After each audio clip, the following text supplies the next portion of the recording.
మేము పీతలు కలిసి వెళ్తే ఇలా జరుగుతుందని మేమైతే అస్సలు అనుకోలేదు. హలో! Hi friends. ఈరోజైతే నేను మా ఫ్రెండ్స్ కలిసి వర్షం పడిన తర్వాత అయితే పీతలకు వెళ్దామని కర్రలు, బకెట్లు అయితే పట్టుకొని పీతలు కనేసి వెళ్ళిపోయాము. ఫ్రెండ్స్ వీడియో అయితే చాలా ఇంట్రెస్టింగ్‌గా ఉంటుంది. వీడియో అయితే చివరి వరకు చూడండి. అలాగే మన వీడియో మొదటిసారి చూస్తున్నట్లయితే వీడియోని లైక్ చేసి మన ఛానెల్‌ని సబ్స్క్రైబ్ చేసి సపోర్ట్ చేయండి. చిన్న పీత అయితే మాకు వెల్కమ్ చెప్పింది. చూస్తున్నారు కదా! దీంతోనేనైతే మనం మొదలు పెడుతున్నాము. ఫ్రెండ్స్ చూడండి మేమొచ్చి పట్టినప్పుడైతే రెండో పీత అనమాట. చూస్తున్నారు కదా ఎంత పెద్దదో.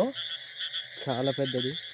ఫస్ట్ అయితే మాకు చిన్నది దొరికింది. ఒకసారి కొమ్ములు చూడు ఎలా ఉన్నాయి. ఫ్రెండ్స్ మనం రాత్రిపూట అయితే పీతలకెళ్ళినప్పుడు పీతలనేవి ఇలా బయటకొచ్చేస్తుంటాయి. పీతలు పట్టుకోవడం అయితే చాలా ఈజీగా ఉంటుంది. అలాగే చాలా సరదాగా కూడా ఉంటుంది. మా ఫ్రెండ్ అయితే పీతలు ఇంత ఈజీగా పట్టేసుకుంటున్నాడు చూస్తున్నారు కదా! ఫ్రెండ్స్ మీరు కూడా ఇలా రాత్రిపూట పీతలకు వెళ్ళి ఉంటే మాత్రం ఖచ్చితంగా కామెంట్ చేయండి. మా ఫ్రెండ్ అయితే చాలా ఈజీగా పట్టేసుకున్నాడు పీతలు. నేనైతే ఒక చిన్న పీతను పట్టుకోగానే నాకు చేతికైతే కరిసింది. ఫ్రెండ్స్ అలాగే ఇక్కడ చూడండి చిన్న పామయితే మాకు కనిపించిందనమాట. నేను ఈరోజు పట్టుకుంటున్న పీతలైతే అన్ని తల్లి పీతలే. ఇక్కడ చూడండి.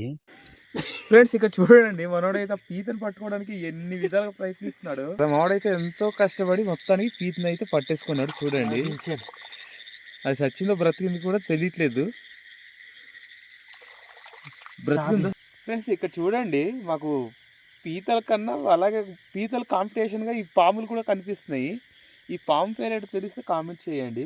అలాగే ఫ్రెండ్స్ మేము మొత్తానికైతే పీతల్ని ఈ మాత్రం పట్టుకున్నాము. అలా పీతలు పట్టుకొని ముందుకెళ్తుంటే ఒక పాము కనిపించింది. ఆ పామునైతే మా ఫ్రెండ్ గాడైతే గెలికేస్తున్నాడు. ఆ పామయితే మా మీదకి దూకినంత పని చేసింది. ఫ్రెండ్స్ అలాగే ఇక్కడ చూడండి చాలా పెద్ద పామయితే ఇక్కడ పడుకొని ఉంది. ఈ పాముని చూసైతే దెబ్బకి ఇంటికి పారిపోయాము. ఫ్రెండ్స్ వీడియో అయితే ఇంతేననమాట. మరి మా వీడియో మీకు ఎలా అనిపించిందో కింద కామెంట్ చేయండి. అలాగే మరెన్నో వీడియోస్ కోసం మన ఛానల్‌ని సబ్స్క్రైబ్ చేసుకొని సపోర్ట్ చేయండి. Thank you.